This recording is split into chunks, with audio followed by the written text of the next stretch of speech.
Welcome to Turn a Page, the official comic book club for Nerd Initiative.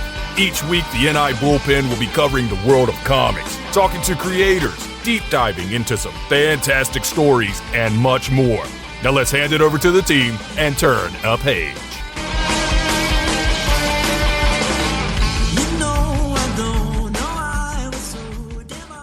Welcome to a very special edition of Turn a Page, the comic book club on Nerd Initiative. My name is Ken M. I'm the host of the ODPH podcast. I'm also Nerd Initiative's comics editor-in-chief. Also joining us for this special occasion is assistant editors Matt Roth from Hops Geeks News and Marty Stoked. And because it's in his contract, he has to do his own intro. I'm an agile live direct straight from a folding chair in the ODPH studios just to make Geoff Johns smile. My name is Off the Cuff Tom, Nerd Initiative's pop culture connoisseur. Matt, Marty, Gary, Brian, Jason, Ken, and Jeff. Always a pleasure. Absolutely. Always a pleasure, guy. I always loved those. That intro is such a great intro. You get the sense that they've done it before. Yeah, I know. I love it. It's great. It does make me smile. Thank you. Yes.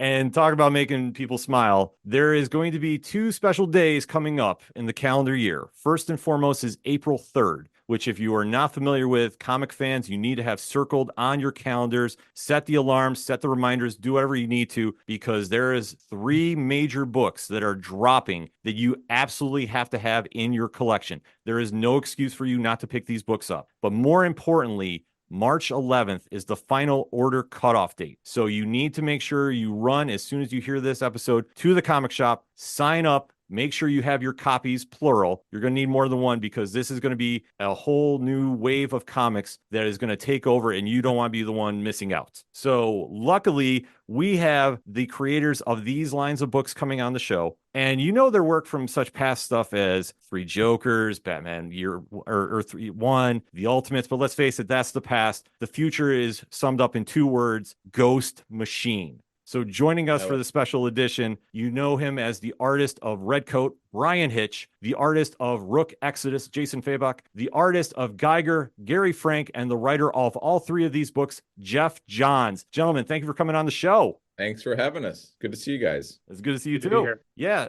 so let's get into it. Obviously, the last time we talked to you was right before the one-shot came out in January. Since that time, obviously, we're getting closer and closer to Ghost Machine Day, April 3rd. For everybody, how has the journey been since that point came out? What's the emotions going into that big day? Let's make Brian start. What was the question again? Let's see if he can talk without a glass of wine in it. Yeah, I'm feeling jittery already. Yeah. It's odd for us, I suppose, because we've been putting Ghost Machine together in one form or another. It wasn't Ghost Machine then for almost 2 years. So to get to the point where, Gary and Jeff have done Geiger already in a couple of forms. They did the originals, the trades out, and there was the Ground Zero just at the end of last year. So they've had a good run up to this. But I suspect for Jay and I, this is, something really special because it's the first time our books. I mean, Jay's book is actually even newer than mine because I suppose I did the preview story for Redcoat in the Geiger 80-page Giant 2 years ago. So again, it's been quite a long run up. So it's just really great to have stuff that's going to be out there that people can pick up and read and respond to. For us, we're obviously quite a bit further down the line in our plans and our production.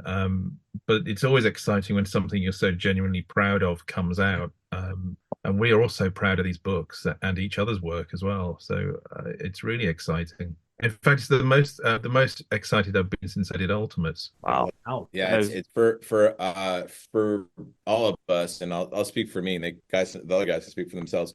It's been a long journey, but it's also it kind of came together so organically, like we talked about last time. But to have the books, like they're all going to the printer like next week, the print runs are set, and the books are great. Like they all are beautiful. They're all very different. There's a lot of conversation about should we put them all out on the same day, and ultimately it was like yes, because it shows you kind of the diversity of titles. Like Redcoat in tone is very different than Rook and Geiger, but the books all feel very much like our work. Like you won't read one of those books, and I think when you read Redcoat, it feels like something that Brian and I would do. And Geiger is the same thing with Gary and I, and Jay with Rook Exodus, and yet all the books too are part of the same initiative. And because we we literally own all this stuff together, like all of it. And we're all in it together on every level. And it's our company and our books. And there's a real big sense of pride, because this doesn't just feel like launching a new title. It feels like, and we're launching our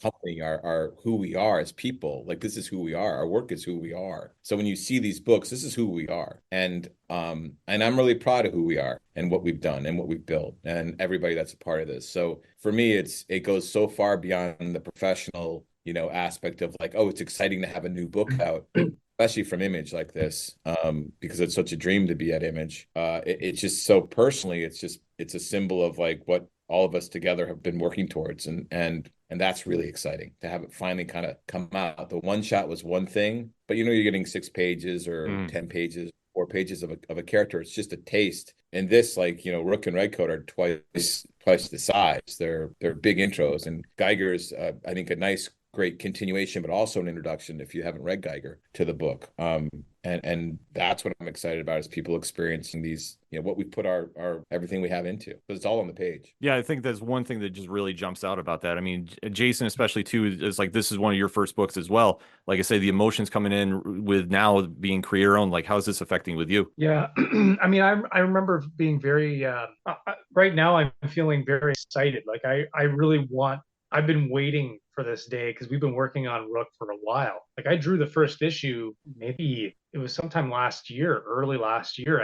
Maybe we even started it the year before, and we slowly kind of worked on it. And then we went back and we changed things, and because we were working ahead, and it's like, let's add some stuff, let's flesh this out a little more. We've got it to a point where, like, I'm really proud of it, and so I'm excited. Like, I'm anxious. I want it to get out there because I want people to read it and dive into it. And it's the same feeling I kind of had when Three Jokers was ready to come out, because we had worked on that for so long too. And it's like, you just want to unleash it out there and let people read it and enjoy it. And so yeah, I'm really excited. I can't wait. I can't wait for April 3rd to come, but at the same time, I got to do a lot of work, so I don't want it to come too quickly. No, completely understandable there. Yeah. And then for Gary, I mean, obviously Geiger was one of the first character to come out from Ghost Machine, and now being arguably the flagship character of the first wave to come out.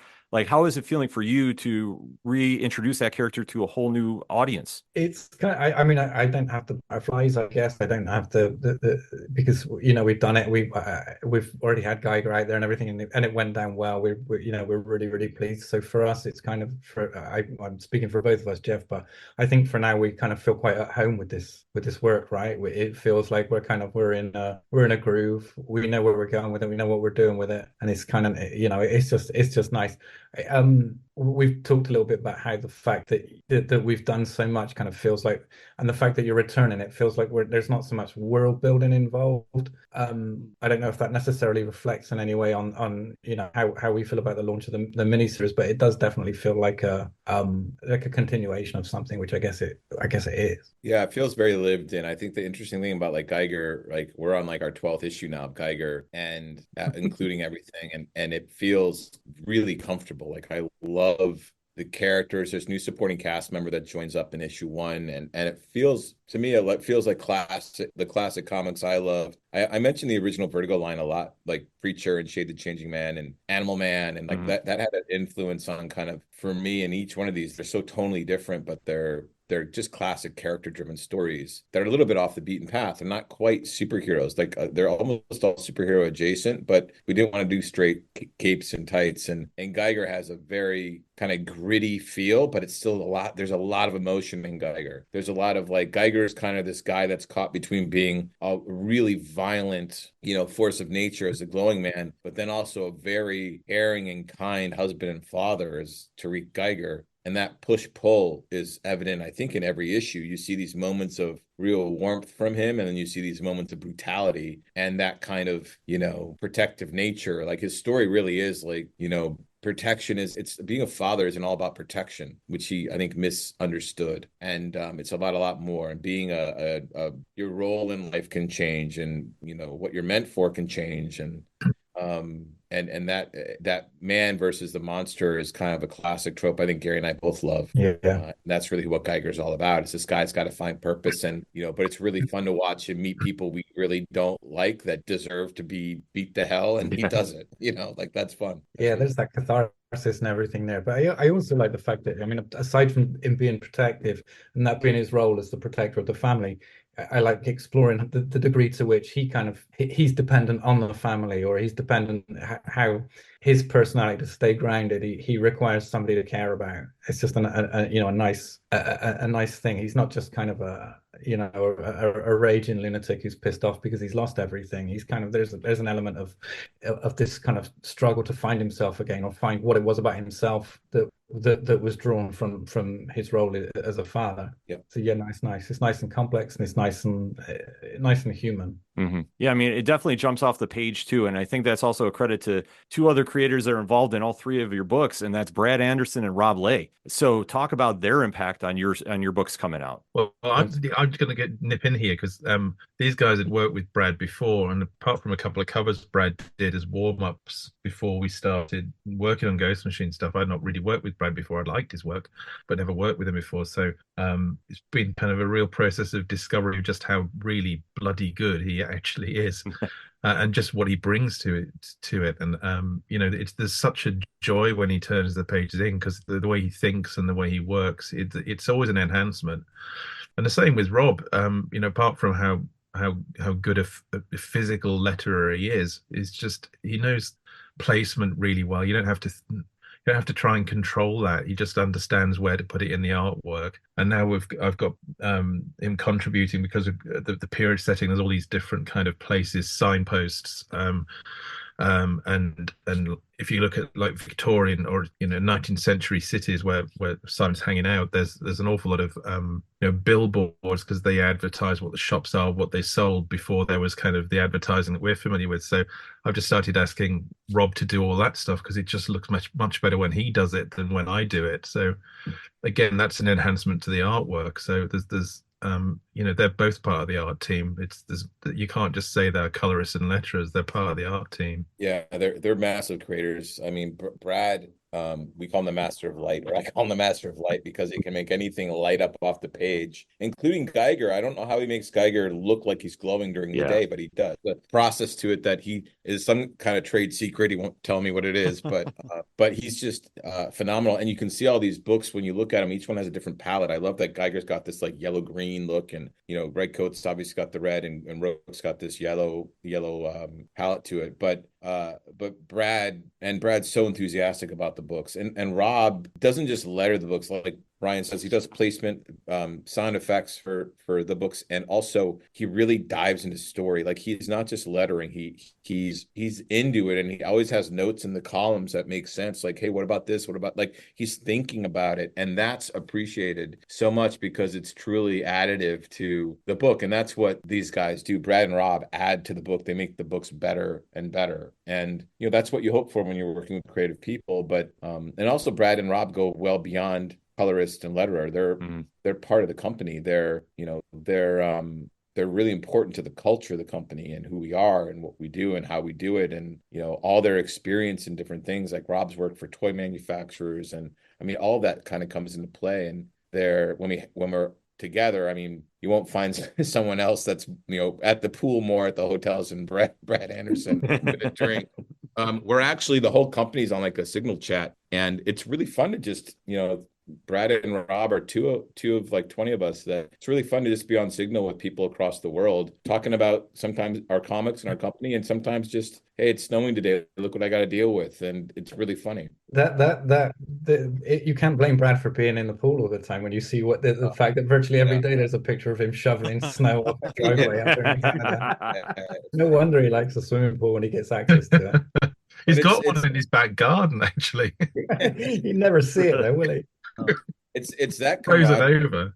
It's really that camaraderie and that personal connection and conversation that continues beyond our work, and that to me is what makes this company so special, and why the books are really good, because everyone cares so much about him. It's not just a paycheck. It's not Well, even it's what we said yesterday, wasn't it? We all came for the creative opportunities and the business opportunities that something like this represented, but there's no doubt we're staying because of the people we've connected with. Yeah, for sure. It's like I feel so protective of this group because everybody's so damn good and everybody's such a great person. Like you're like, oh my gosh, this is like it's a perfect storm of creative and personal and professional people. It gives you kind of the fact that we're all kind of like that and we've all got this kind of group together. It also makes you kind of feel a sense of responsibility in terms of the work, in that you know that you're not just working for yourself and to make sure that you get another freelance gig. It's the fact that you know that everybody's interdependent. Everybody needs everybody else to be doing well. So it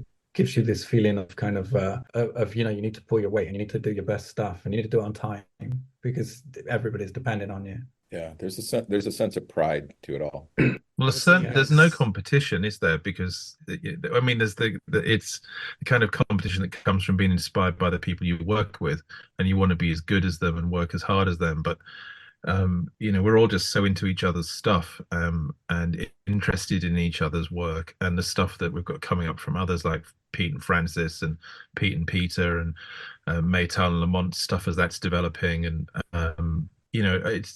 it's not just you anymore, and it's not just you in this job. We talked before about how, I mean, having 3 books launched on the same day. In our freelance world, you all want your book to be number 1 because it's important for you to have this personal level of success. But that's not what it's like here because we all own Ghost Machine, and Ghost Machine owns all the IPs and all the books, and all the profits are shared in that way. That takes away that level of competition. You want to be good, but you want everybody to succeed, and it doesn't matter which of us is selling the most books at the end of the day, because we're just not looking at it like that. There are bottom lines for the company to think about in terms of the numbers you need to shift, but I'd be just as delighted if Hornsby and Halo was the biggest seller that Ghost Machine has all year. We're just as excited about that.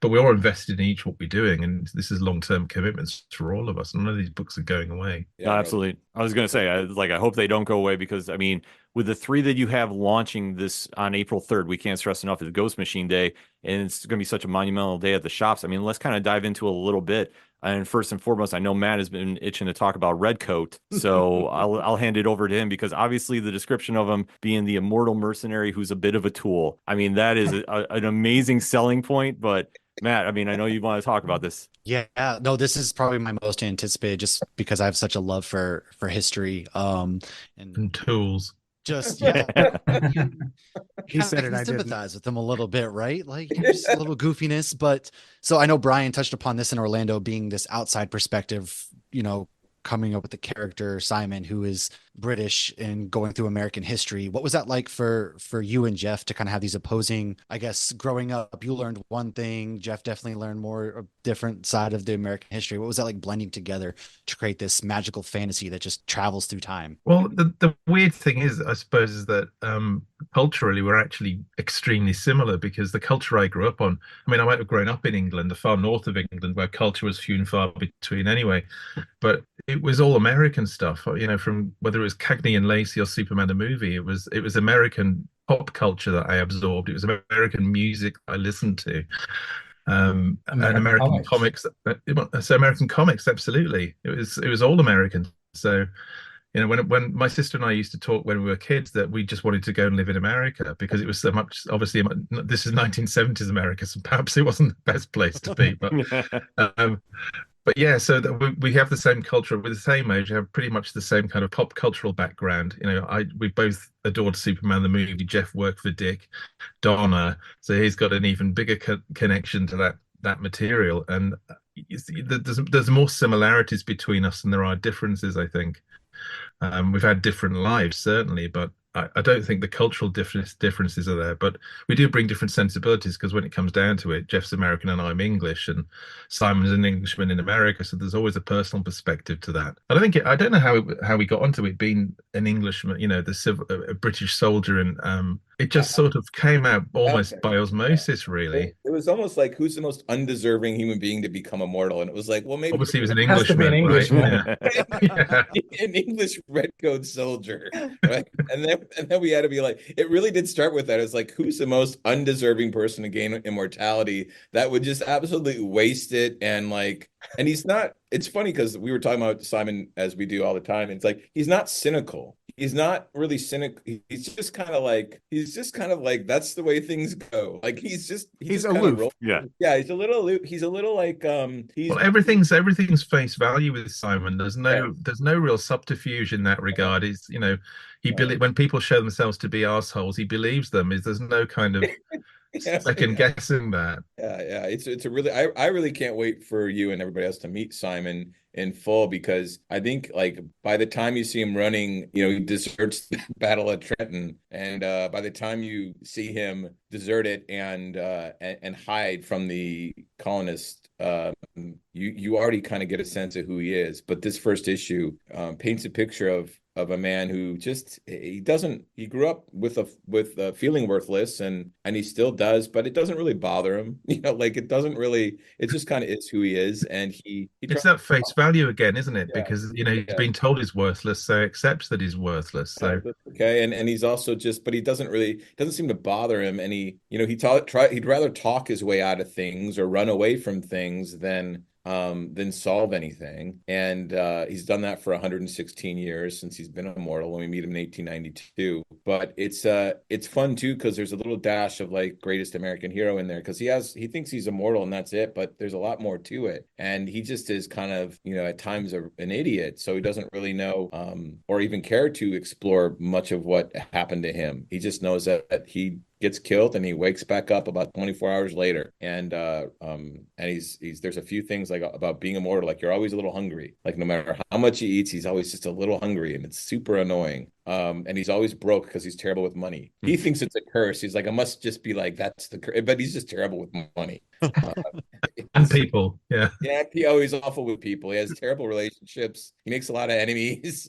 Causes a lot of damage. By the way, also he meets a young Albert Einstein who speaks German, and I love that Simon. He's lived 116 years and he hasn't bothered to learn another language. Like he just doesn't really. It's not like there was much of an education system back then either. No, but self-improvement is not something that Simon really considers. Yeah, but that is not a very English thing, to live 116 years and never bother to learn another language. There's nothing more English than that. No, that's absolutely true. or American, by the way. That's also true. I mean, you can always spot the Englishman abroad because he's walking around shouting, "Doesn't anybody speak a bloody word of English around here?" Yeah, it's funny because and look, you guys can tell by the thing I love about Redcoat so much is there's a great world behind him, a great mythology behind him, but all we talk about is him, his character, who he is, and then when things come his way, how he deals with things, which is often run away. And that's what makes these books, all three of them, so great, is that they're so built on character. Like Redcoat is built around, it's Simon Pure's book, it's his story.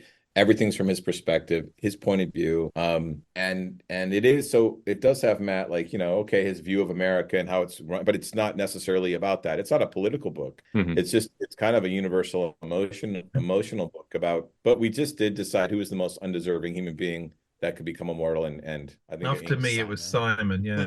Yeah. So, does that kind of set us up for, I know everything's kind of at face value with Simon, but are there going to be a bit more emotional aspects and twists and turns that people might not expect from this book then? Yeah. Yeah, that's the journey, isn't it? It's the big emotional journey where you take somebody who's this, disregarding, superficial asshole, and you turn him, it might take 350 years, but as we say, the day he becomes that decent human being that suddenly realizes that here's the person that the world needs in that moment, that's the end of the story. And if it takes 100 issues to get to that, or 150 issues, but once we get to that, that's the story done, because it's the journey for Simon. But for us, it always takes a lifetime.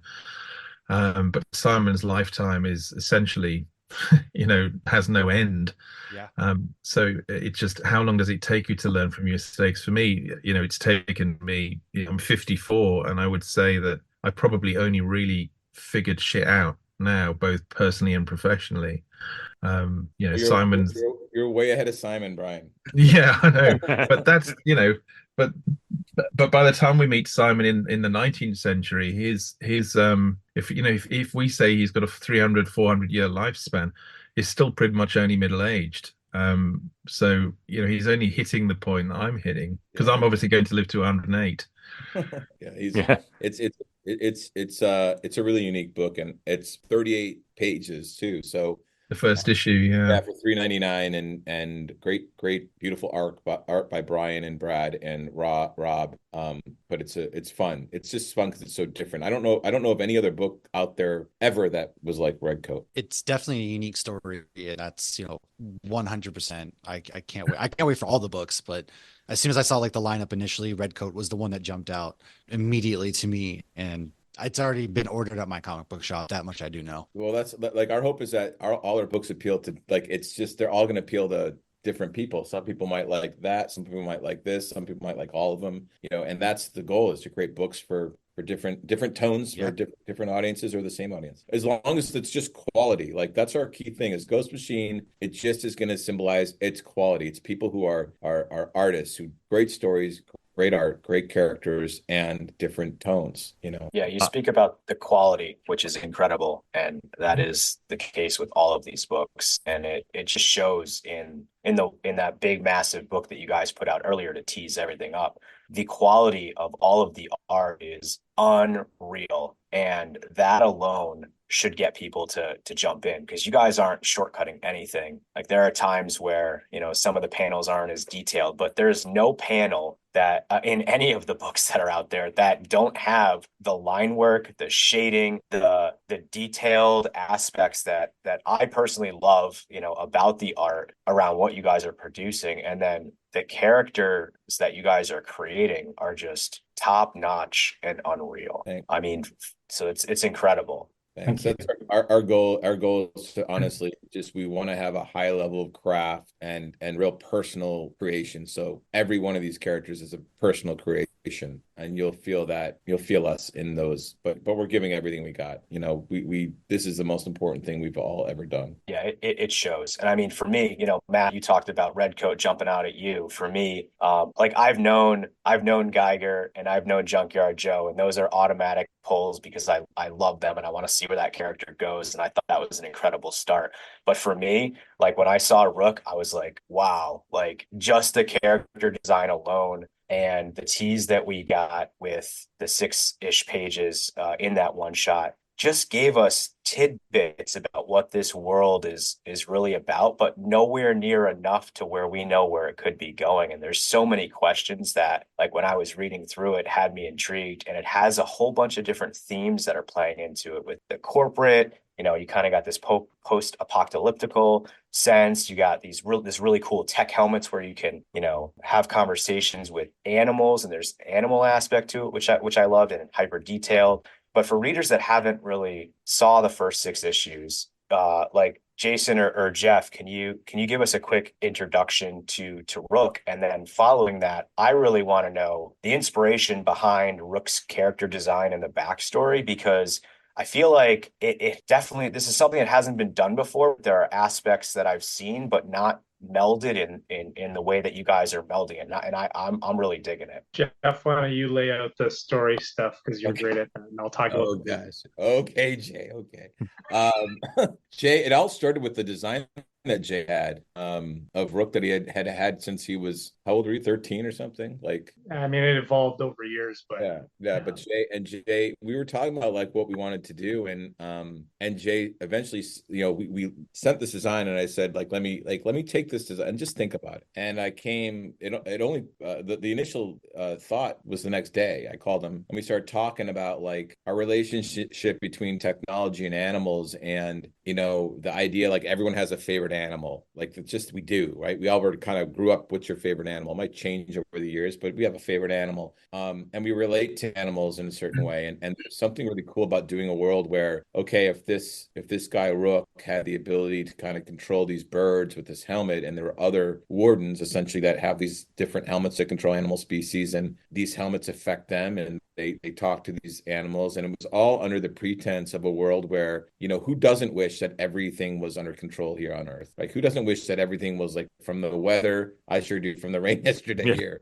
weather to the to every aspect of nature. And really, the idea was, well, someone did do that, and this guy left Earth because he felt he had no control here, and that it was too far gone, and that the problems were much too big for him to solve. Like, it was overwhelming, which I think all of us can relate to a bit. And went to this other world where everything was supposed to be under control. He was employed by this world. He was a farmer, and now he's there to control the birds. The birds need to be there because scavengers serve a purpose. The purpose won't be to eat their crops, but to be scavengers. And so he did that, and he went under training with other wardens like Swine, who controls warthogs, one of our favorite characters.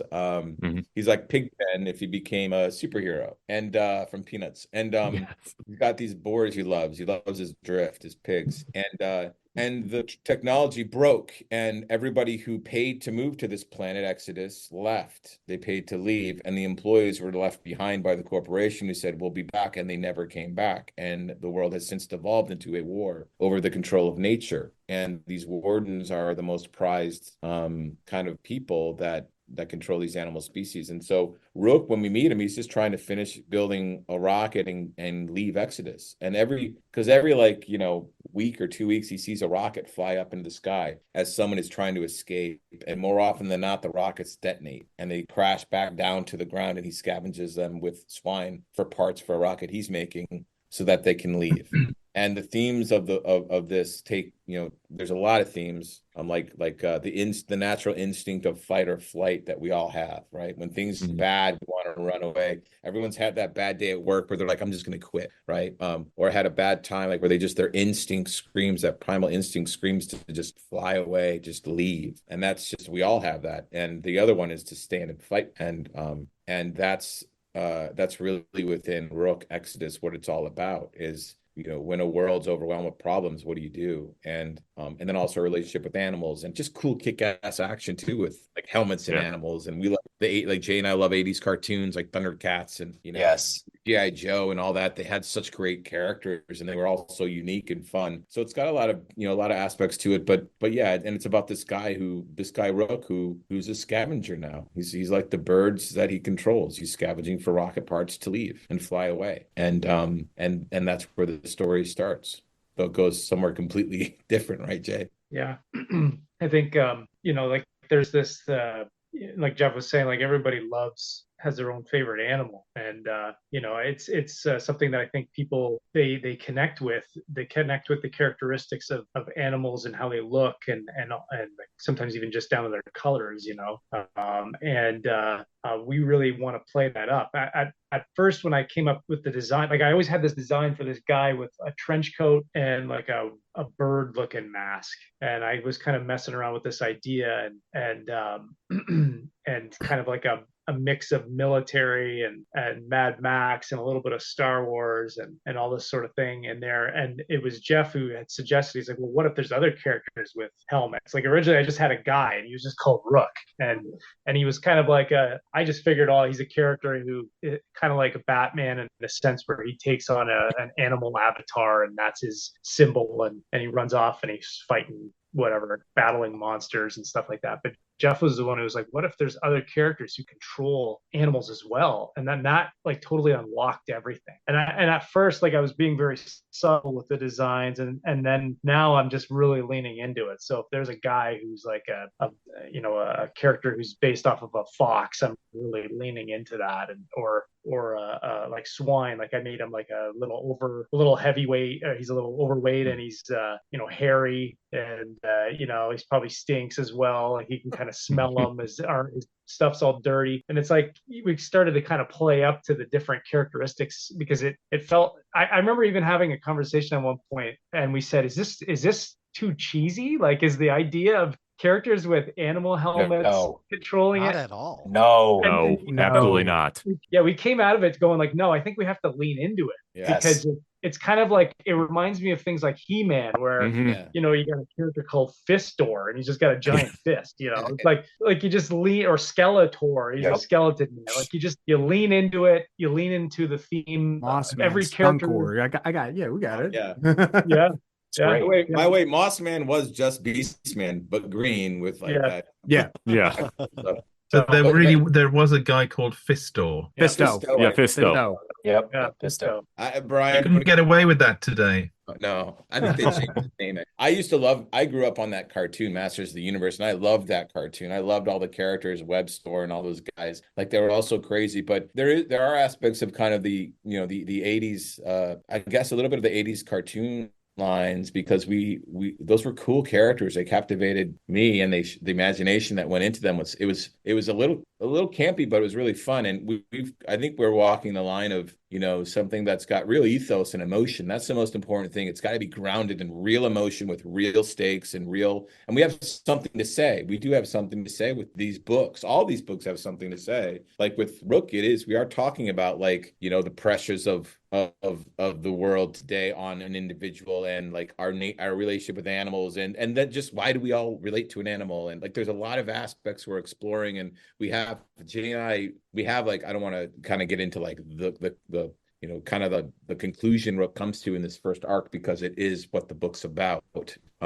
But I think it's really powerful, and it will relate with people. When I was working on Green Lantern, I always loved, like, the mythology is cool. There's all these lanterns and aliens, and these rings work a certain way. The Guardians created them, you charge it, and this is how it works. But it was really the overcoming fear and the emotional aspect of how that power reacted to an individual. It was like the Ghost in the Machine, where the ghost is like, you can't quantify a ghost, and the machine is very quantifiable, right? It's they're kind of at odds, which is where the phrase Ghost in the Machine came from. They're complete opposites. One's all passion, one's all structure, and you can't really kind of reverse engineer the passion. And to me, that the emotional aspect of why we connect with animals, and how we've lost that in a lot of ways, and how we regain it, and what it means, and why is it important, and all of that it's really fun to work that into the technology of it, because Rook feels to me most like personification of what Ghost Machine means, where the name at least came from, is the mystery of, you can create technology to control animals, but the relationship between you and the animal, that's a little different. That's not the same thing as just having a program go into an animal's brain and they do whatever you want. It's very complicated. And so that exploring all that, just as us as people, and our instinct of fight versus flight, and when do you lean into flight, when do you lean into fight, and why? And we all feel that.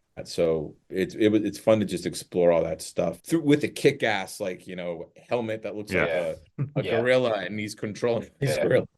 That's just cool. And there's giant tanks and rocket ships, and giant guns, and a big bear guy that's genetically modified himself to be 10 feet tall. Like, there's just crazy stuff in there. But all these titles and characters have to be grounded in real emotion, and we got to say something. We want to say and explore something that everyone can relate to and connect with, and at the same time have a lot of fun with it, have kick-ass action and visuals and characters. And and that's what Rook is. Rook's really I think it's both a very simple idea and a very complicated idea at the same time. Now, you were talking about animal companions. One big thing for me is, and everybody in the bullpen knows, as soon as you throw in a creature or a sidekick or anything, you got me hooked on a book. So I'm going to flip it, though, to another book. Where did Barney come from? Like, I read the 80 page, don't get me wrong, but where did the name Barney come from? That is like the most important question of this whole thing that's going on. This is why I'm sitting here today. Barney was the name that came out of a lot of conversations, and can we say what the first name was that we first came up with? Yes. We were originally going to call him Brian, but we changed. But we ultimately, not you, Brian. Brian Cunningham was the inspiration. We ultimately changed it to Barney. And here's the thing about a name like Barney. Barney's it's just a very, like, I knew a dog named Barney. Barney was a really kind dog, a fun dog, and and it's a loving name for an animal, and so that dog kind of inspired the name. And Barney is, an example of Barney is a big character in our book, a really big character, particularly in the first arc. We're even going to have an issue that's just Barney too, coming out a little bit later. Oh, let's go. Yes. Yeah, the two-headed dog. He'll meet other mutant animals that he befriends. But it's gonna be awesome. Can't wait. We love animals in Ghost Machine, so there are a lot of animal characters. They exist in all, like a lot of our books. Pranky, the world's worst Boy Scout in High Street, has a dog. But there's Barney was designed to be a warm addition to Geiger's cast, and you can see that in that 10-page story. For those who don't know, like Geiger, he reads, he loves libraries. It's the only place scavengers don't raid because nobody wants books. Like, that was a really hard panel for me to see the whole library just lit up like that. That was knowing the character now. And there's a little bit of a nod to that great Twilight Zone episode, if you guys remember, Burgess Meredith, who just wanted to read, and that were all the time to read books, and Geiger passes the time by reading books, and he finds this, he sees these dogs in this library, including the little mutant puppy Barney, who's a little barking at him, like yapping at him. He's like, okay, whatever. And Geiger's pretty closed off, and when they're attacked and an accident happens and the dogs all are killed by this creature, and the only one surviving is this little two-headed puppy. And Geiger can't help but take him in. It says a lot about who Geiger is. Speaking of Geiger, with the production, how that's been, since Geiger is technically the granddaddy of the Ghost in the Machine. You've done three. We've done Volume 1, we've done Ground Zero, we've done the 80-page, and we know we've got stuff coming out. With the gaps in between, did you write all the scripts all at once, or what was it like getting back into that mindset to write Geiger and to draw Geiger as well? Well, Gary and I, we went from Geiger to Junkyard Joe, and Junkyard Joe was a very, very different book. And that's something that when we first started to expand the unnamed universe, the timeline, I was so excited about the idea of a Junkyard Joe story. And Gary and I talked about it, and it was just so different. Because I remember, Gary, you were kind of like, I've drawn the nuclear wasteland. Like, he wanted to shake it up, and we went to the jungles of Vietnam in 1972. And I remember by the end of that issue, you're like, okay, I'm ready to get out of the jungles. Yeah. Well, I think it made sense also to have that contrast within the story. So the first issue kind of opens up and it's that steamy kind of oppressive jungle. And then we go to kind of like a winter in Indiana. So there's just kind of these vast fields of snow and everything. So it was nice to kind of have that character and take him out of one scenario and put him in the other. But yeah, it's good. I mean, it kind of emphasized the contrast. The thing with Junkyard Joe is that he was a thing made for a particular task in a particular environment. And then the whole story is kind of about what does he do though when he comes home? How does he find a way to fit into a completely different environment? He comes home and he doesn't have a family, and that was kind of exploring all of that. And he's still dealing with. I mean, he's a robot, but he's kind of been traumatized by what happened, and he's coming back, and he just needs somebody to help him deal with it. And he comes home and finds himself alone. So that bleakness and the environment, it just kind of all played into that. So it all made a nice contrast. I love the contrast. It's funny because the only it's partially why Redcoat and Rook are double-sized issues. I wish we had, when we did Junkyard Joe 1, if issue 1 and 2 had been one double-sized issue, because you would have had that great contrast between the jungle and then today. It reads great in the trade, but it's funny, when we did this special edition of Junkyard Joe 1 for the cons, we actually put issue 1 and 2 together in the special edition because it really tells you the story. You really know what the story is. That chapter in the jungle is its own story, but that next chapter, when we cut to the Vietnam vet he saved, yeah, that's the one. Nice, you got it. That's the one. That tells you kind of everything. But I love that book. It was so fun to write Junkyard Joe because it was such a different type of book. It was more like a Spielberg Amblin movie than it was like a Mad Max, film like Geiger. It just felt so different. And having it taking place in a small town in Indiana, Melody Hills, Indiana, with the family next door and kids, and I love those kids. It reminded me it had a dash of like what Gary and I did in Shazam in that first Shazam stories. I love like having, like Will, this little kid, this little punk boy kid in there is just to me is the funniest kid. But having all kids in there with a robot and this 76-year-old Vietnam vet, like it was a cool, different type of cast than I think Gary, you and I have ever done. And you don't usually see that in books, you know, and there wasn't anything about vets. Like we haven't seen a lot of stories that explore what it's like to be a vet coming home, and that's what the story was exploring. Yeah, no, it's a fantastic story. So I know we're coming near on time, but before you guys go, obviously Rook Exodus, Redcoat, and Geiger, all 3 issues are #1 issues dropping on April 3rd. My question for everybody here is, what was your favorite #1 issue as a fan, and did that influence anything going in with these issues? Do you mean of all time? Like a favorite #1 issue of a comic of all time? Oh wow. No pressure. I don't know if I ever read too many #1s because I mean, kind of growing up in the 70s, Brian will probably attest to this. We kind of got American comics. We didn't really get them in any particular order. We were lucky we could get them. They would just kind of arrive in the newsagents. This story's probably been told a few times, but they were basically used for ballast on ships coming back from transporting stuff to America. So they would just end up randomly in newsagents. 5 months out of date. Yeah. When I would go to visit my grandmother, there was a newsagent that had American comics near her. So I would just kind of go up and rummage through the pile and hope there was something new and then pick out the stuff. Like 6 months later, I might still be rummaging through the same pile and gradually getting down to the comics I wasn't particularly interested in at first, but just getting desperate. And then every so often you'd kind of go in and there would be all of I used to really, for me, the treasure was a Marvel team up. If I could find a Marvel team up, that would be great. Okay. But yeah, so in terms of #1s, I didn't really know, to be honest. I kind of sort of more. Sounds like we need to have you back for another interview. Well, actually, growing up as a kid, so in the mid 80s, what was I, 15? And that's when Byrne did Man of Steel, and I got those #1s, and I just the excitement around Superman getting a relaunch, a rebirth, and a rejig, and it was so new then. This whole idea of reboots and rebirths, and that had followed on from Crisis, which I'd got as well. So as a kid who grew up only on DC Comics, because that's all we got, all they could get, those 2 things were a huge event for me, and touchstones too, because Superman was my favorite character and the guy who got me into comics in the first place. So, I don't think I was trying to channel that, but we talk about this with influences and things that have influenced us, is that often when you think about, I'm trying to do a thing just like, say, Jose Luis Garcia Lopez did in one of his comics, and you go back and look at it later and it's nothing like what you remembered. What you're really trying to capture is how something made you feel at the time you saw it.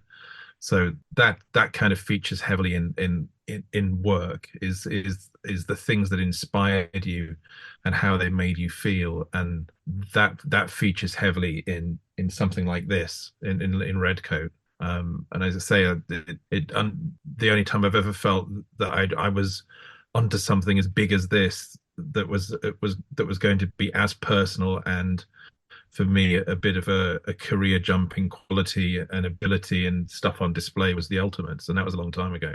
Not that I've been on autopilot since, but that was a huge leap for me, the Authority and the Ultimate. So this is in the same vein as that in terms of how I feel about it. Okay. Yeah, issue ones, they're always tricky. I have a load of favorite issue ones I read when I was a kid. Like Brian, I in the mid 80s when DC was relaunching everything, like Superman and Flash, Justice League, ultimately like Animal Man, like all those books, Shade the Changing Man. I remember like the ones that were like bigger were excited me because it just felt like substantial. And I got more story, I got to know the characters better. But writing first issues over the years, I've written a lot of first issues, from Teen Titans to Aquaman to Green Lantern, and I just, the one thing that, and Justice Society, the one thing that I always try to do in the first issues, and that I appreciated when I read great ones, was that I just knew who the characters were, and kind of like just, I knew who the characters were, and I knew tonally what the book was, and I was captured by something in the story. It was pretty clean and straightforward, but and it had to be different. Like there's so many books that are like, you guys have all read superhero books. It's like a character acts with power Y, and it's like, okay, they fight a villain, There's like, this could be Firestorm, or it could be the Ray, or it could be Star. It's got like, if the story's got to be specifically tailored to that superhero, an Aquaman story I can't just remove Aquaman and put Green Lantern in the story and it's the same story. But I feel like there's some superhero books that just do that. And I'm always trying to make sure that the stories and the scenarios are specific to that character, because that character has to go through that story. That's the whole point. It's the story and the emotional conflict within the character, and the struggle they have is there's a reason that story's happening. That story is there to expose and explore the emotional content of the character. So when Aquaman walks into a seafood restaurant and is confronted by a blogger who says, you can't be in here, you talk to fish, and like there's a whole conversation about how he's no one's favorite superhero, and that scene was really important because it was only a scene that Aquaman could deal with. And I think all superheroes, or all books in themselves, they need to have these emotional stories are explored in the external, and they need to be unique. And that's the best number ones that I've ever read are that the stories exploring the character and vice versa. They're talking to each other. It's not just a hero gets powers and then a villain shows up and they fight each other. I've read so many of those where I could take the heroes and interchange them all, and those are never fun for me. Fair enough. Jason? I have two that came to mind that had big impacts on me. One was Ultimate X-Men #1, which I would have been maybe 13, 14 when that came out, and I read it digitally online. Like there was like an online Marvel app, and I remember reading that issue, and that's the book that really, once I read that issue, I went and I hunted down all the Ultimate X-Men books that were out at that time. I remember I bought like an eBay lot. I had my dad help me buy an eBay lot, but I still don't have Ultimate X-Men #1, like a physical copy of that book, but I have 2 to like 16, 17, 18. But that was a book that really got me into comics. Like that was when I really was like, I got to go to the comic store every week. And so that was like the catalyst to get me really loving comic books and love the collecting of comics and reading the stories and the artwork. And that's where I started to see like David Finch's art, and then found out that he was from my area. And that led to me eventually learning from him. And so that issue was kind of like a jumping off point. And then another one, actually, it's one of Geoff's books. It was Blackest Night #1, and that was around the time when I was starting to really I had set a goal, like I want to create a comic book portfolio. And I remember that book came out, and I was living up in a small community up in northern Ontario, and at the time, and I found a small little comic shop there, and they had it, and I had gotten the zero. I think there was a 0 issue, wasn't there, as well? Yeah, free comic. And then the first issue, I bought both of them, and I read them, and I was just so blown away by the story. I wasn't a DC reader. I really didn't know who these characters really even were, but the way that Geoff laid them all out in that, I was learning, and it just opened me up to this new universe of characters. And Ivan's art was like, that's when I fell in love with his artwork. It was so good. And after that, I really started to dive into comic books hardcore, really wanted to hone my skills, and that eventually led me to reach out to David Finch and start to learn from him. So those were 2 #1s that I really had an impact on me, and helped kind of pave my way to a career in comic books. Yeah, I'm hoping that the April 3rd there's there's people that are kind of new to comics, or maybe and they buy all 3, and this affects them that same way. Yeah. And it's going to happen. Also, it'll happen. I'll say it. It'll happen. Yeah. I'm excited for that. I'm excited to have people like get inspired by it. And one of the things we've talked about is like, it is our dream to my dream was always to write the Flash comic. That was my greatest dream. Write the Flash comic. That's all I wanted to do, because the Flash was my favorite character. And ultimately, I did do that. And I remember when I finished it, it was like my dad was like, "Well, what's next?" I'm like, I had no idea, but because I'd done it, and I realized now that there is something to be said about having Ghost Machine. Like, we're out there and showing people that DC and Marvel are not the only stop or the last stop. It's actually a stop for sure. People should, if they love Spider-Man and Batman and stuff, do those characters. But the ultimate thing is to do your own stuff. And Image taught us that. And quite honestly, like, I'm happy that we're doing it now in this stage in our life and careers. Like, it's worked out for the very, very best. Right. But as Todd McFarlane told Eric Stevenson when he heard about us doing this, like, what took him so long? Meaning, what took next generation to just kind of band together and go do this and go for it, and I love that quote. I kind of want to put that quote in our office, like what took them so long, because it is true. Like, yeah, we got to go for it, but I'm really glad we're going for it now with the team we've got. I think it's awesome because for me, I'm later on in my in life, but I got into comic books late in the game. So as a new reader, just as the newest reader of the bullpen and of the group, like this gets me all teary-eyed, because like for what you guys are doing in the industry to make it easier to break in to comics is huge, not only for my generation, but like for future generations. Like comics played a huge impact in like helping my daughter read. She had reading problems, and I was like, well, let's try graphic novels. And then I found a huge comic book community and Ken and others that kind of like helped pave the way for me to figure out like how to do stuff. So for you doing that on that level and bringing in new readers, just, I get a little emotional about it. So I'm all in. I'm so stoked for you guys and to build out this lasting legacy. So I think it's great. Thanks so much. So that's really nice. You. We're really, I will say, we're really trying to make sure that the books are worth everyone's time. They absolutely are. I mean, the one thing that your company has been saying since day one, since we were at New York Comic Con last year, walking into that panel, it's characters first. And that carries through every single book that I picked up from Ghost Machine, and I know the rest of the bullpen has too, that we know when we pick that up, it's characters, it's heart, it's story driven. It is everything that we have been looking for as comic readers, that when we talk about those classic moments in the past, it's right here in the present, and it's going to be here in the future for what you're doing with Redcoat, Rook Exodus, and Geiger, just starting the next wave of what's going to be comics' next big line.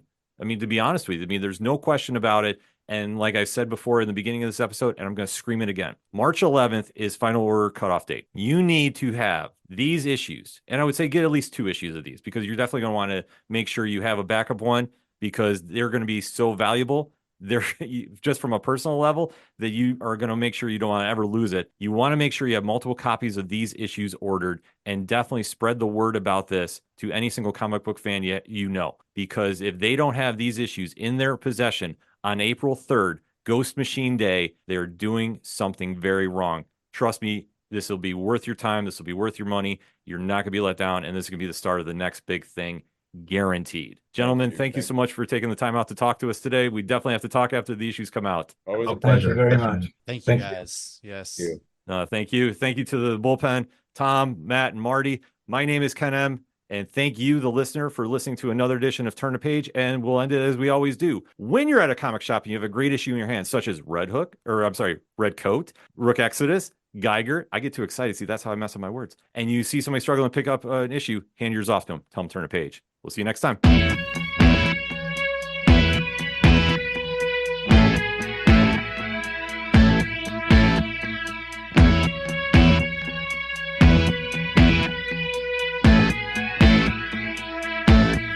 It's such waste of time, swiping left and swiping right on people you could know. 'Cause anyone who's worth a damn be worth way more than a picture could ever show. You could find the right light, find the right angle, and never find your soul.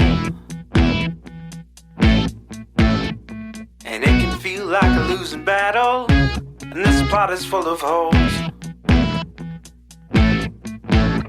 This modern way of finding love just makes me feel so alone. And I can't be the only one sick of staring at my phone. So look up, talk to me, a better way to spend our energy. Just look up, talk to me. We don't have to float alone on the open sea. Don't know that I believe in the old time fable. Everyone has just one true love. All I know is you're across this table, and you're all I'm thinking of. So look up, talk to me, a better way to spend our energy. Just look up, talk to me. We don't have to float alone on the open sea. Ooh.